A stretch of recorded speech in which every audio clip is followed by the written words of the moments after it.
নমস্কার বন্ধুরা, সবাই কেমন আছো? আশা করি সবাই ভালো আছো।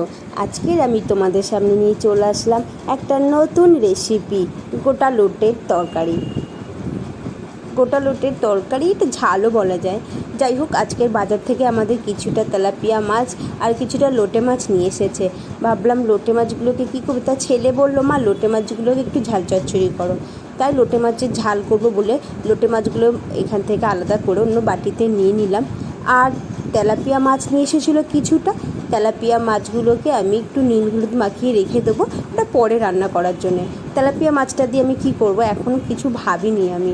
তবে লোটে মাছটা ছেলে বলেছে ঝাল খাবে, তাই ঝাল করছি। যাই লোটে মাছ করার জন্য আমি কয়েকটা পেঁয়াজ ছাড়িয়ে নিয়েছি। এবার লোটে মাছগুলো আমি একটু পিস পিস করে কেটে নিয়েছিলাম। আর যে পেঁয়াজগুলো রেখেছিলাম সেই পেঁয়াজগুলোকে কুচি করে কেটে নিয়েছি। আর কিছুটা রসুন ছাড়িয়েছি, কিছুটা লঙ্কা নিয়েছি, আর দুটো টমেটো আমি কুচি করে নিয়েছি। এবার একটা কড়াইটা গরম হলে তাতে কিছুটা সর্ষের তেল দিয়ে দিতে হবে। সর্ষের তেলটা যখন গরম হয়ে যাবে তার মধ্যে কেটে রাখা পেঁয়াজগুলো আমি দিয়ে দেব। কেটে রাখা পেঁয়াজগুলো দিয়ে ভালো করে নাড়াচাড়া করে নিতে হবে এবং লাল লাল করে ভেজে নিতে হবে। একটা মিক্সচারের বাটিতে ওই রসুন আর লঙ্কাগুলো দিয়ে আমি একটা পেস্ট বানিয়ে নেব। আমি একটু বেশি ঝাল খাই, তাই একটু বেশি করেই লঙ্কা দিলাম। তোমরা যেমন ঝাল খাবে তেমনই লঙ্কা দেবে, দিয়ে একটা পেস্ট বানিয়ে নেবে। এবার পেঁয়াজগুলো আমার ভাজা ভাজা হয়ে এসেছে। এর মধ্যে আমি বাটা মশলাটা দিয়ে দেব। রসুন আর লঙ্কা পেস্টটা আমি এর মধ্যে দিয়ে একটু নাড়াচাড়া করব। কিছুক্ষণ ভাজতে হবে যাতে রসুনের কাঁচা গন্ধটা না থাকে। ভালো করে ভেজে নিয়ে এর মধ্যে এক চামচ নুন আর এক চামচ হলুদ দিয়ে দেব। নুন হলুদটা একটু বুঝে দিতে হবে, কারণ লোটে মাছে আগে থেকেই নুন হলুদ মাখানো ছিল। এবার একটু ভালো করে আবার একটু ভাজা ভাজা করে নিয়ে এর মধ্যে এক চামচ লঙ্কার গুঁড়ো দিয়ে দেব। লঙ্কার গুঁড়ো দিয়ে আর একটু নাড়াচাড়া করে নিয়ে ভালোভাবে একটু জল আমি এর মধ্যে দিয়ে দেবো। মিক্সচারের বাটিটা ধুয়ে যে জল ছিল সেটাই আমি দিয়েছি, দিয়ে আর একটু নাড়াচাড়া করে নেব। নিয়ে যে টমেটোগুলো আমি কেটে রেখে দিয়েছিলাম সেই টমেটোগুলো এবার আমি দিয়ে দেবো।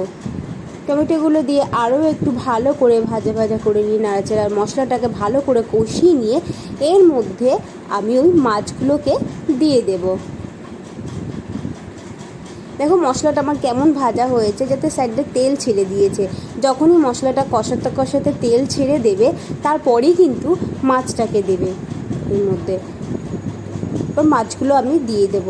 মাছগুলো দিয়ে ভালো করে একটু নাড়াচাড়া করে নিতে হবে, যাতে মশলাটা মাছের গায়ে লেগে যায়। ভালো করে নাড়াচাড়া করে নিই, বেশি করলে হবে না, কারণ লোটে মাছ তো গা থেকে সব খুলে যাবে। এবার এরকমভাবে হয়ে গেছে। এবার এটাকে আমি কিছুক্ষণের জন্যে চাপা দিয়ে রাখবো, দিয়ে আমি হালকা করে চাপা দিয়ে রেখে দেবো। গ্যাসটাকে বেশি হালকা দেওয়া যাবে না, হাই আঁচেই রাখতে হবে।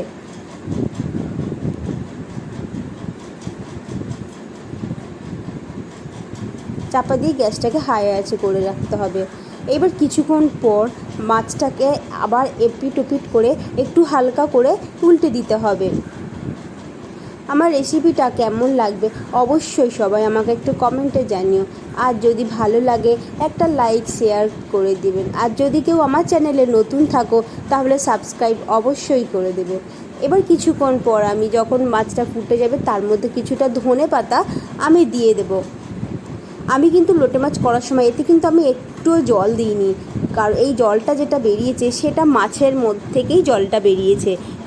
লোটে মাছ করতে গেলে, ঝাল করতে গেলে এর মধ্যে একটুও জল দেওয়া যাবে না। আর সাইডে যে জলটা দেখছি এটা মাছ থেকেই বেরিয়েছে। আমার হয়ে গেছে লোটে মাছ রান্না। কেমন হলো অবশ্যই জানিও।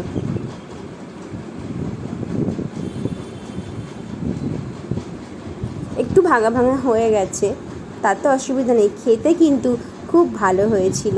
যে সবাই ভালো থেকো, সুস্থ থেকো।